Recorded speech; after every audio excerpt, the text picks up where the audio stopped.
السلام علیکم قبلہ محترم، میرا سوال یہ ہے کہ جب قبرستان فردوسیہ بنا تھا تو اس کو تمام شیعہ افراد کے لیے یکساں اور مساوی طور پر فری قبر کے لیے وقف کیا گیا تھا۔ جب اب کی کچھ سال بعد اس میں تبدیلی آئی ہے اور ویلفیئر فنڈ کو قبر کے ساتھ مشروط کر دیا گیا ہے اور نہ دینے والے افراد کے لیے چارجز رکھے گئے ہیں، حتیٰ ادارے سے من پسند قبر لینی ہو تو اس کے لیے 2 لاکھ روپے مختص بھی کیے جا رہے ہیں، کیا اس کے بارے میں شرعی حکم کیا ہے؟ جی، پہلی بات تو یہ ہے کہ وقف میں 2 مسئلے ہیں جو ہمیں یاد کرنے چاہیے۔ پہلا مسئلہ یہ ہے کہ وقف میں تغیر اور تبدل جائز نہیں ہے، یہ حرام ہے۔ جو وقف جس طرح سے کیا جائے اس میں کسی کی طرح کی چینجنگ جو ہے نا وہ حرام ہے۔ میرے سامنے یہ توضیح المسائل ہے امام خمینی رحمۃ اللہ علیہ کی، اور اس کے اندر ایک مسئلہ ہے، میں آپ کو ایک صرف مزاج جو وقف کا ہے اس کے لیے عرض کرنا چاہتا ہوں، اور تمام علماء کرام کا یہی ہے کہ وقف میں کوئی تبدیلی جائز نہیں ہے۔ وہ فرماتے ہیں کہ اگر کسی نے ایک کھیت وقف کیا ہو کہ اس کی درآمد امام حسین کے لیے خرچ کی جائے، اب جو لوگ جنہوں نے وقف کے انتظامات کے والی وارث بنے ہیں وہ یہ چاہتے ہیں کہ اس کی کچھ مقدار جو ہے وہ کھیت کی وسعت میں ڈال دی جائے اور درختوں میں لگایا جائے تاکہ اس کا تبرک بھی مومنین نہیں فائدہ اٹھائیں۔ تو یہ تبدیلی کی جا سکتی ہے؟ وہ کھیت جو وقف ہے اسی کے اندر اس کی انکم لگانی ہے، تو یہ کیا جا سکتا ہے؟ فرماتے ہیں کہ جائز نہیں ہے، یہ کام حرام ہے، کیونکہ وقف کے اندر کوئی بھی تبدیلی جائز نہیں ہے۔ اسی طرح سے ایک اور مسئلہ یہ ہے کہ اگر کسی نے سقا خانہ یعنی پانی پلانے کے لیے جگہ وقف کی تھی، اب وہ کسی وجہ سے پانی وہاں پر نہیں پلایا جا رہا اور وہ جگہ خراب ہو گئی ہے، تو کیا وہاں پہ مسجد بنائی جا سکتی ہے؟ تو فرماتے ہیں کہ ممکن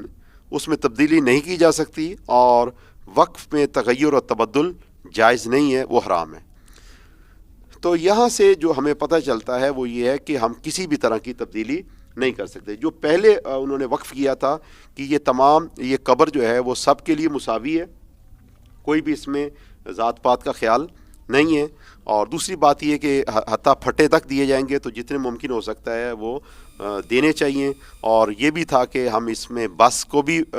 جو ہے نا وہ دیں گے، جو شہر سے قبریں آئیں گی ان کے لیے ہم مومنین کو بس بھی پرووائڈ کریں گے، تو یہ بھی دینا چاہیے۔ اور وہ تو جو وقف کرنے والے وہ یہاں تک سہولت دے رہے ہیں، اور جو ابھی موجودہ احباب ہیں وہ ادھر سے چارجز بھی لے رہے ہیں، تو یہ کسی بھی طور پہ جائز نہیں ہے، شرعی طور پہ جائز نہیں ہے۔ اور دوسری بات یہ ہے کہ شریعت میں جو وقف کے لیے دوسرا مسئلہ وہ ہم سب کو یاد کرنا چاہیے، الوقف ولا یملک، وقف کسی کی ملکیت نہیں ہوتی، نہ کسی فرد کی، نہ کسی فیملی کی، نہ کسی خاندان کی، نہ کسی قوم کی، بلکہ جس طرح سے وقف کیا جائے اسی طرح سے ہمیں اس پہ عمل کر سکتے ہیں۔ ہمارے ہاں ذات پات کو یا دوسری چیزوں کو ترجیح دی جاتی ہے، یہ اسلامی طور پہ اس میں نہیں ہے، بلکہ اسلام نے تو فرمایا یا ایھا الناس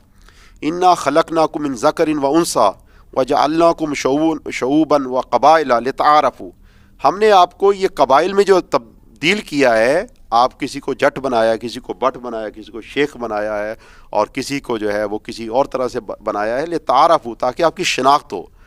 جیسے آپ نارتھ میں رہتے ہیں، کوئی ساؤتھ میں رہتا ہے، کوئی ایسٹ میں رہتا ہے، کوئی ویسٹ میں رہتا ہے، تو فضیلت نہیں ہے جو نارتھ میں رہتے ہیں اور ساؤتھ میں رہنے والے کسی وجہ سے کم اہمیت کے شکار نہیں ہیں، ایسا نہیں ان کی ویلیو کم ہے، بلکہ یہ تو آپ کی شناخت کے لیے ہے کہ اگر پتہ ہی نہیں چلتا کہ آپ کہاں رہتے ہیں، اگر یہ چیزیں نہ ہوتی تو پتہ نہیں چلتا۔ فرمائے ان اکرمکم عند اللہ اتقاکم، اللہ کے نزدیک سب سے زیادہ فضیلت اس کی ہے جو صاحب تقوی ہے۔ تو آپ اس میں صاحب تقوی کو بھی فضیلت نہیں دے سکتے، کیونکہ جب وقف ہے اس تو سب کے لیے مساوی ہے، جب سب کے لیے برابر ہے تو آپ اس میں یہ نہیں کہہ سکتے کہ جناب صاحب تقوی کے لیے اور ایسے ہے اور اس کے لیے ایسے نہیں، کیونکہ سب کے لیے برابر ہے تو آپ اس میں تبدیلی نہیں کر سکتے۔ اور حتیٰ یہ کہ ذات پات کے اندر بھی کوئی بھی آپ اس میں نہیں کر سکتے کہ جی ویلفیئر کوئی دیتا ہے تو ہم اس کو قبر فری دیں گے اور جو نہیں دیتا اس کو ہم فری میں نہیں دیں گے۔ اور ایک چیز میں مثال آپ کو دیتا ہوں، جب آپ مومنین قربانی جو ہے اللہ کے راستے پہ دے دیتے ہیں، تو اب وہ چاہے سید ہو چاہے غیر سید ہو، چاہے کوئی جٹ ہو کوئی بٹ ہو یا کوئی تیلی ہو، کوئی بھی ہو، آپ یہ نہیں کہہ سکتے کہ جناب جو جٹ ہیں ان کے لیے قربانی کا گوشت مفت میں ہے، ٹھیک ہے، اور جو بقیہ ہیں جو بٹ صاحب آئیں گے آپ ان کو کہہ رہے ہیں 100 روپے کا پیکٹ ہے، آپ جتنے 100 روپے دیں اتنے پیکٹ آپ لیتے جائیں۔ بھئی آپ نے جب اللہ کے لیے اس قربانی کو وقف کر دیا ہے تو آپ اس کی قیمت کو معین نہیں کر سکتے، اور یہ آپ کے لیے حرام ہے۔ بالکل اسی طرح سے پانی کی سبیل ہے، جب کسی نے وقف کر دی ہے کہ یہ پانی وقف ہے، اس کی پانی ہر کوئی پی سکتا ہے، تو آپ یہ نہیں کہہ سکتے جناب اس میں جو ہے وہ سید پیے تو مفت میں ہے، اور اگر جو ہے نا وہ جٹ پیے تو 100 روپے ہے، اور بٹ پیے تو 200 روپے ہے۔ یہ چیزیں آپ اس میں نہیں کر سکتے۔ کیوں؟ اس لیے کہ شرعی حکم یہ ہے الوقف ولا یملک، وقف کسی کی ملکیت نہیں ہے۔ تو خلاصہ یہ ہے کہ وقف کے اندر کسی قسم کی تبدیلی جائز نہیں ہے، اور دوسری بات یہ ہے کہ وقف جو ہے وہ کسی کی ملکیت نہیں ہے، وہ وقف سب کے لیے ہے۔ تو اس طرح سے جتنا ممکن ہو سکے ہم اسی بات پہ عمل کریں گے جس طرح سے اس کو وقف کیا گیا ہے، وگرنہ ہم اللہ تعالیٰ کی بارگاہ میں جواب دہ ہوں گے اور ہمارے لیے جائز نہیں ہے۔ جزاکم اللہ خیرہ۔